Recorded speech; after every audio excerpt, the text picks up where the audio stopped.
आणि आता एक महत्त्वाची अपडेट आहे। शिवसेना पक्ष आणि चिन्ह प्रकरणी सुनावणीला सुरुवात झालेली आहे।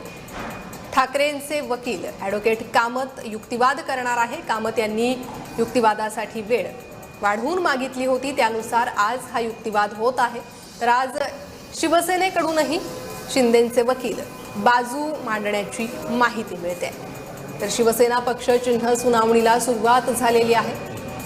कपिल सिब्बल यांनी धनुष्यबाण हे चिन्ह गोठवा अशी मागणी केली होती, त्यामुळे आता या सुनावणीला आणखी महत्त्व आलेलं आहे। सुनावणीत काय होतं, न्यायालय काय निर्णय देतं याकडे लक्ष लागलेलं आहे।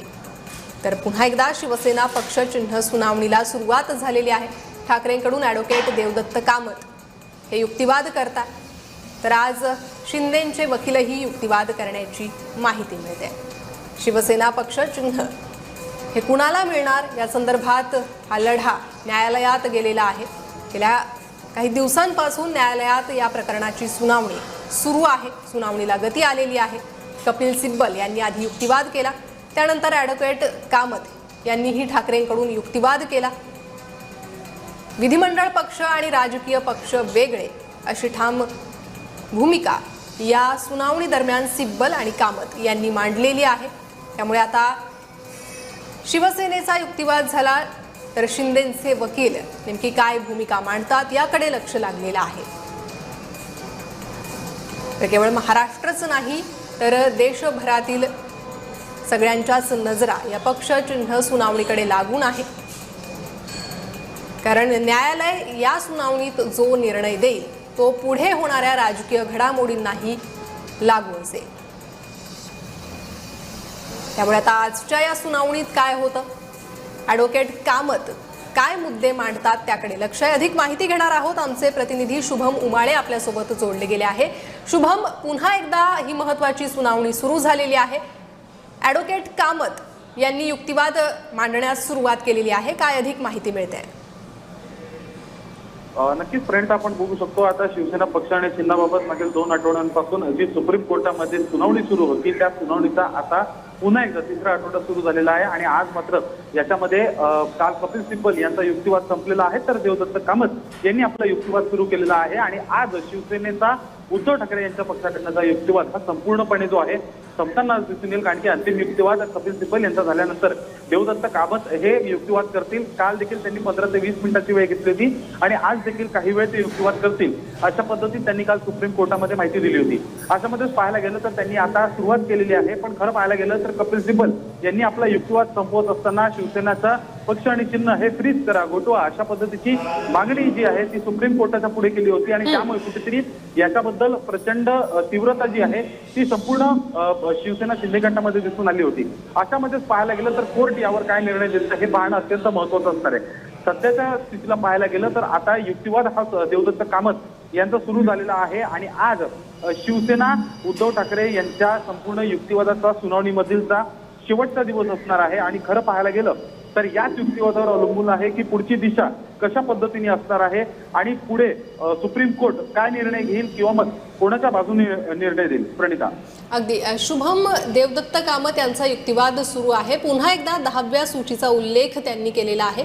वेळोवेळी त्यांनी या 10व्या सूचीत अपात्रतेबाबत स्पष्टता असल्याचं म्हटलेलं आहे आणि आजही त्यांनी हाच मुद्दा उपस्थित केल्याचं कळतंय।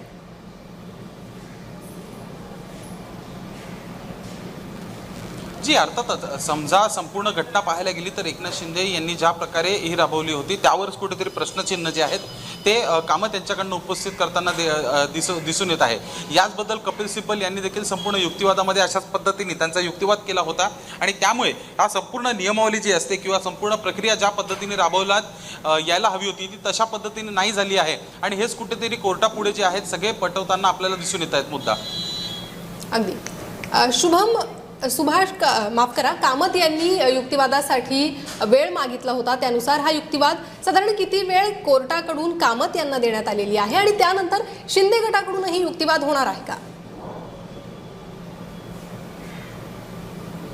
अर्थातच समजा पाहायला गेलं तर आज शिंदे गटाकडून युक्तिवाद करण्यात येतो का हे देखील पाहणं अत्यंत महत्त्वाचं असणार आहे की शिंदे गटाकडून पुढची तारीख किंवा पुढचा आठवडा मागण्यात येतं किंवा मग नेमका कधीचा वेळ मागण्यात येतो हे पाहणं अत्यंत महत्त्वाचं असणार आहे। अशामध्ये समजा पाहायला गेलं तर मग येणाऱ्या काळात शिवसेना शिंदे गटाकडनं देखील युक्तिवाद हा करण्यात येणार आहे, पण मात्र त्याची सुरुवात ही आजपासून होते का असा महत्त्वाचा प्रश्न सध्या उपस्थित होतोय।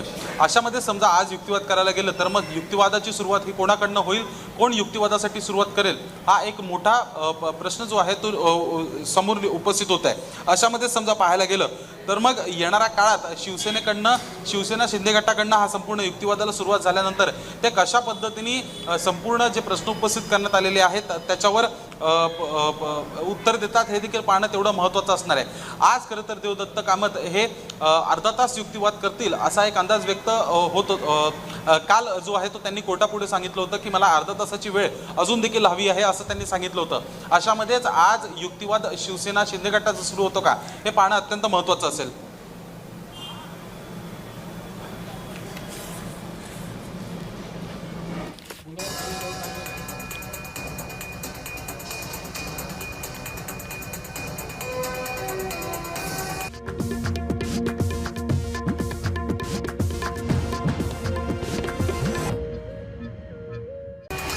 एक महत्त्वाची बातमी आपण बघतोय। चिन्हाचा निर्णय विधिमंडळातील संख्याबळ पाहून घेतला असं म्हटलं गेलेलं आहे। आमचा अध्यक्षांवरील विश्वास उडालाय असं ॲडव्होकेट कामत यांनी म्हटलेलं आहे। अपात्रतेबाबत 10व्या सूची संदर्भातला उल्लेख सुद्धा त्यांनी केलाय। शिवसेना पक्ष आणि चिन्ह सुनावणीला सुरुवात झालेली आहे, त्यातले हे मुद्दे आपण बघतोय। ठाकरेंचे वकील देवदत्त कामत यांचा हा युक्तिवाद सुरू आहे, त्यातले मुद्दे आपण बघतोय। ॲडव्होकेट कामत यांच्याकडून सुभाष देसाई खटल्याचा दाखला दिला गेलेला आहे।